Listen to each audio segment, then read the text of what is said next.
Olá, vamos mergulhar hoje em 2 Crônicas, capítulo 6.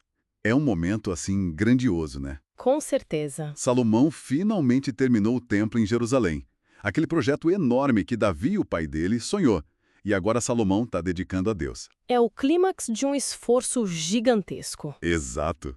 E ele começa lembrando algo que Deus disse sobre habitar numa nuvem escura. E aí ele fala: Eu construí para ti um templo magnífico, um lugar para tua habitação permanente. Uma declaração forte, né, para começar. Muito. Aí ele se vira para toda a Assembleia de Israel, abençoa o povo todo e meio que recapitula a história. Sim, ele lembra a promessa de Deus, né, de escolher Jerusalém para colocar seu nome ali. E Davi para governar. Mas que seria o filho de Davi, Salomão mesmo, quem construiria o templo. Isso, ele está conectando os pontos, mostrando como tudo se encaixou. Ele diz o Senhor cumpriu a promessa. Construiu o templo para o nome do Senhor. Ali coloquei a Arca da Aliança. É chave essa menção à Arca, né, onde a aliança reside. E essa ideia do nome é importante, né?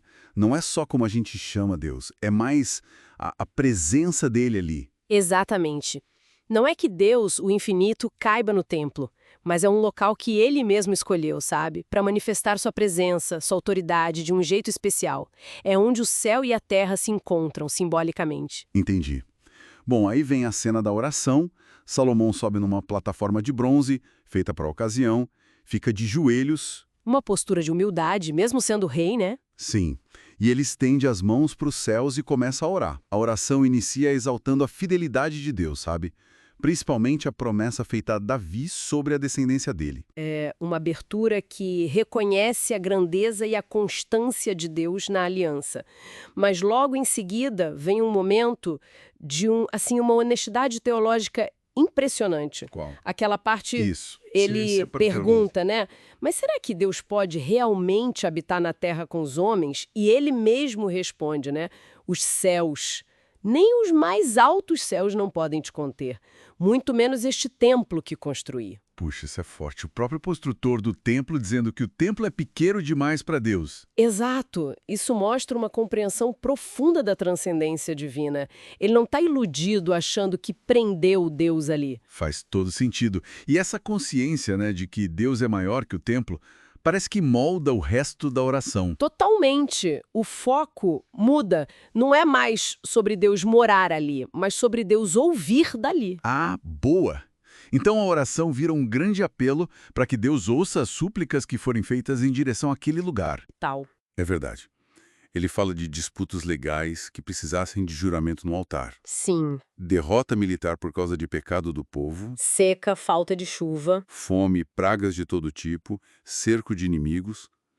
Basicamente qualquer aperto, qualquer aflição que pudesse acontecer. É uma lista bem completa das dificuldades da vida, né? Sim, cobre quase tudo. E em todas elas tem um padrão que se repete. Que seria? O pecado ou o afastamento de Deus leva a uma consequência ruim. Mas, se o povo se arrepender e orar, voltado para o templo, Aí Deus ouviria e perdoaria. exatamente. O arrependimento sincero e a oração direcionada para aquele ponto focal poderiam levar ao perdão e à restauração. E ele menciona algo crucial, que Deus conhece os corações. Ah, isso é importante. Quer dizer, não é só fazer o ritual de orar virado para lá. Não mesmo. A sinceridade é a chave. Deus vê o coração, a intenção por trás da oração.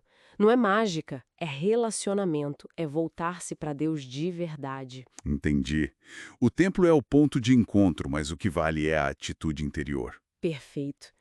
O lugar é sagrado porque Deus escolheu, mas não substitui um coração arrependido. E o mais interessante para mim é que ele não limita isso só a Israel, né? Não, e isso é revolucionário para a época, né? Ele inclui o estrangeiro. Sim, aquele que vem de longe, atraído pela fama de Deus e também ora voltado para o templo. Salomão pede que Deus ouça esse estrangeiro também. E isso dá uma dimensão universal para o templo, sabe? Mostra que a intenção de Deus era que aquele lugar fosse uma referência para todos os povos conhecerem a ele, um farol. Que visão ampla! A oração continua, né? Cobre o tempo de guerra. Sim, pedindo que Deus ouça quando o povo for para a batalha e orar voltado para a cidade e para o templo. E aí de um jeito bem realista, ele toca na possibilidade do exílio, do cativeiro.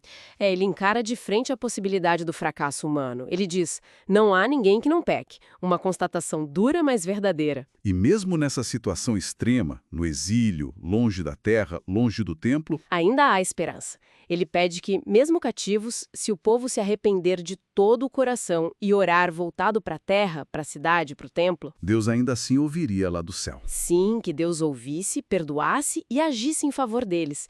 A conexão simbólica com o templo permanece, mesmo à distância física. Mostra que o relacionamento com Deus transcende a geografia, embora um lugar físico ainda seja referência da aliança. Fascinante. E como ele conclui a oração? Com um apelo bem direto. Agora, meu Deus, que os teus olhos estejam abertos e os teus ouvidos atentos às orações feitas neste lugar. Um pedido para que essa conexão continue ativa, né? Exato. E pede para Deus tomar o seu lugar de repouso no templo, abençoar os sacerdotes, o povo e, muito importante, lembrar do amor prometido a Davi. Ele ancora tudo na fidelidade da aliança. Então, resumindo a essência dessa oração toda. Bom, acho que Salomão define o templo de um jeito muito específico. Não é uma caixa para conter Deus, de jeito nenhum. É mais como um endereço divino, sabe? Um ponto de encontro que Deus mesmo estabeleceu. Um lugar para se comunicar com ele, buscar perdão. Isso, e experimentar a fidelidade de Deus em meio a todas as circunstâncias da vida, sejam boas ou ruins. E isso vale tanto para o povo da aliança quanto para os estrangeiros que buscassem a Deus. Fica então aquela questão, né?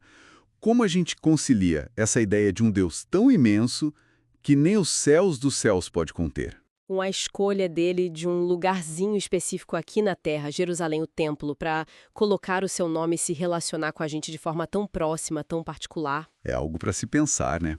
Essa tensão entre a transcendência e a imanência de Deus.